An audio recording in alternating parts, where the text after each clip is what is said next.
My wife left me while I was caring for my dying father, but when he made me a millionaire in his will, she came back. I'm 36, married for 8 years with 2 children, and the only son of my ailing father. For years, he's suffered from kidney problems and recently worsened, needing dialysis twice a week. He used to manage on his own, but now I accompany him every time. I've adjusted my schedule to take him on Saturdays and Wednesdays, my day off, and an early leave day from work. My boss, who values my 10 years of hard work, allowed this. However, my wife, 34, was unhappy with the arrangement. She had previously disliked it when I took him occasionally, but never expressed it until now. She said there was no point in wasting my time on my father because he would never be impressed by me. For context, my dad owned a successful merchandising business and was well off, wanting me to take over. However, I was passionate about technology and coding. While he wanted me to study business, I pursued a software degree.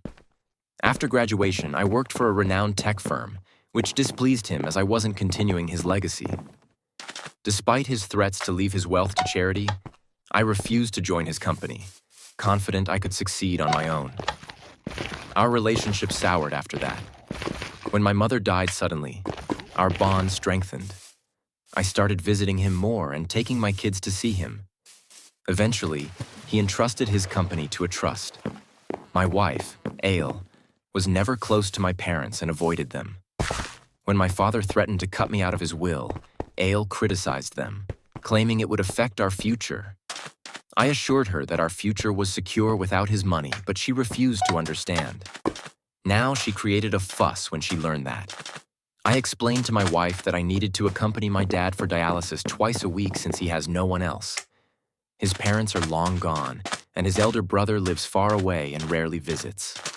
After my mother's death, Dad has been very lonely, and I can't abandon him. Despite this, my wife refuses to understand.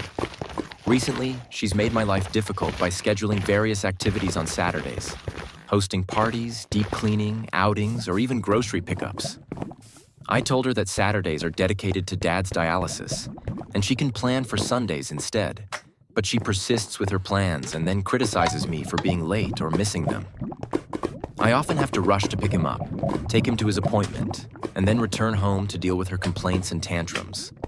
This problem extends to Wednesday evenings as well. I had promised my boss that I would make up for any missed work late in the evening or at night after dialysis. But my wife always creates issues on Wednesdays. She frequently goes out to meet family, friends, or attend parties, leaving me to care for our children. I end up juggling work, cooking, and feeding the kids after a long day at work and dialysis. My dad has noticed my stress and suggested letting him go with the nurse, as he sees me constantly rushing. After dropping him off, I don't even wait and quickly return home. Despite having a full-time nurse and caretaker, the situation remains challenging. I still feel guilty for not spending quality time with my dad. The 30-minute drive to his dialysis center used to be a time for us to chat about the past. But now, due to Ale's tantrums, I'm often speeding and taking shortcuts just to get back home quickly. This time with him is precious, and I don't want to sacrifice it by having him go with the nurse. I also have a responsibility as a son. My situation is worsening daily. Ale continually tries to dissuade me from attending to my father, arguing that since he's removed me from his will and donated his wealth to charity, there's no point in spending time on him. I can't understand her perspective. Should everything be about profit and loss? Do children abandon their parents just because they have no wealth?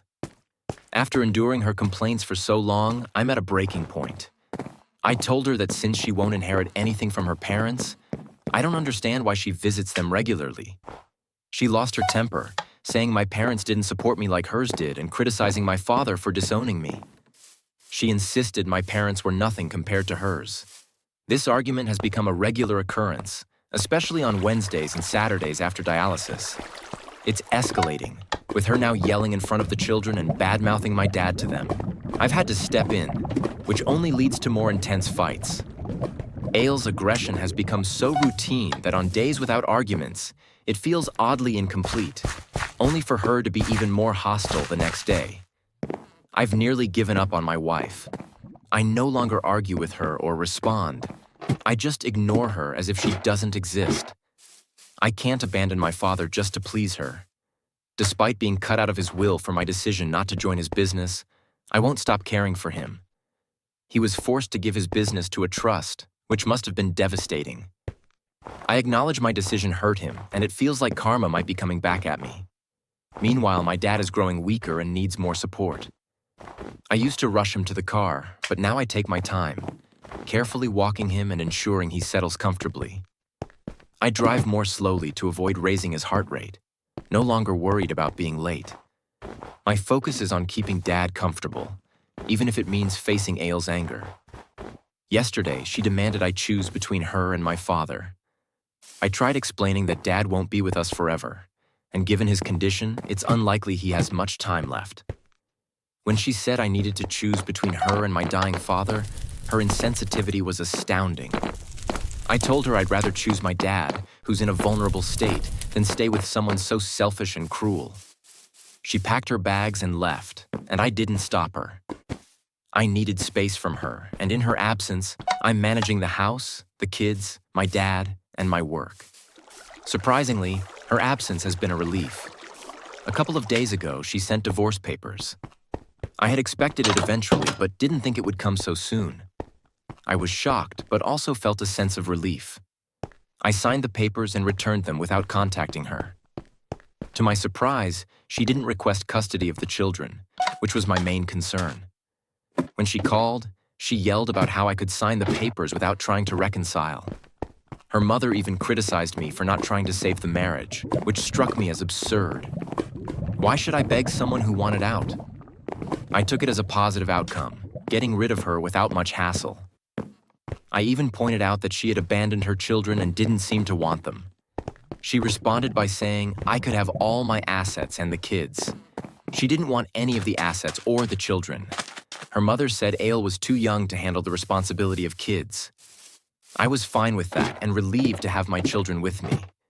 However, I'm concerned about them missing their mom, especially the younger one, and managing everything alone while at work is challenging. In a positive update, I moved to Dad's house with my children, which turned out to be a great decision. It's been wonderful for all of us. Dad enjoys the company of his grandkids, and they get to spend time with their grandpa. With Dad's caregiver also helping out, it's like a perfect arrangement. Aile didn't anticipate this shift and thought I'd struggle with the responsibilities. Instead, everything is working out well, and I feel like I've come out on top. However, I have some sad news. Dad passed away last week in his sleep. He went to bed content after playing with my children and never woke up. The doctor, nurse, and caregiver all said he passed away peacefully and that my moving in with him had actually improved his quality of life and extended it by several months.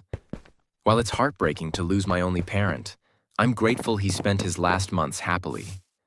My children are grieving, but they remember the good values Grandpa taught them, accepting reality and moving on.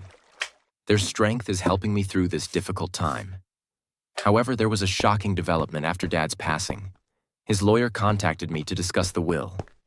I assumed everything had been left to the trust and wondered if I needed to vacate Dad's house. The lawyer asked me to come in anyway. When I arrived, the trust members were also present. As the lawyer read the will, I was in tears to discover that Dad had bequeathed everything, his business, house, and wealth, to me. I asked if this change was recent, assuming it was made after I started caring for him. The lawyer smiled and clarified that I was always the heir, and the will had never been altered. I was inconsolable, overwhelmed by the realization that my dad never truly abandoned me. Perhaps his threats to disown me were meant to push me to take on his business and preserve his legacy. As I cried, the lawyer reassured me, explaining that Dad was proud of me for pursuing my passion despite his pressure and for being willing to forgo generational wealth. Dad admired my determination. The lawyer also informed me that I could reclaim the business from the trust and run it myself if I chose. I'm considering this, wanting to honor Dad by taking his business to the heights he envisioned. I returned home and shared the news with my children, informing them that Dad had allocated part of his wealth for them to receive when they turn 18. We visited his grave today, bringing flowers and spending some quiet, reflective time there. It's a deeply emotional period for me. In Update 40, I've begun managing Dad's business and community service work. I quit my job and took over the business, renting out our previous home. My children and I moved into Dad's house, where they feel a connection to their grandfather, and I have many childhood memories. I'm adjusting to this new chapter, grateful for the inheritance and the chance to honor my father's legacy. I had many visitors after my father's passing, including long-lost relatives, friends, and neighbors. The most surprising visitor, however, was my ex-wife, Ale, and her parents. They arrived at the house, visibly upset, claiming they hadn't known about my father's death and would have attended the funeral if they had. Her parents spoke highly of my dad, and Ale hugged the children, crying about how much she missed them. When I asked her why she hadn't visited or contacted us in the past 7 to 8 months, she said she had tried to come by, but the house was locked. I found that hard to believe and questioned why she didn't make more effort to ensure the children were okay if she was truly concerned. She had no answer. Her parents suggested we reconcile now that Dad was gone, arguing that the children needed their mother. I laughed at their suggestion. The children had adapted to her absence, and I had no intention of bringing her back into our lives. Ale began crying, and her parents left us alone. She held my hands and begged for reconciliation, saying she loved me and missed the children. I told her bluntly that she didn't love me. She loved the wealth Dad left behind. Her motives were clear to me, and I didn't regret calling her and her parents out for their greed. They had criticized my father during our divorce, and I had no intention of allowing them back into our lives. I refused to give Ale a penny of my father's hard-earned money. She was offended by my comments about her parents and said she would now claim what she believed was rightfully hers. Although she didn't demand any alimony during our divorce, she now wanted half of my inheritance. I told her she could do whatever she wanted. I would fight her to the end but wouldn't give her a cent. She left angrily. I consulted my lawyer about the situation. He assured me that her chances of success were slim since the divorce had been finalized before I received the inheritance, and the children were with me. However, he advised me to be cautious about her spending time with them, as she could use that to manipulate them, file for custody, and demand money for their care. I'm grateful for this advice and will supervise their interactions closely.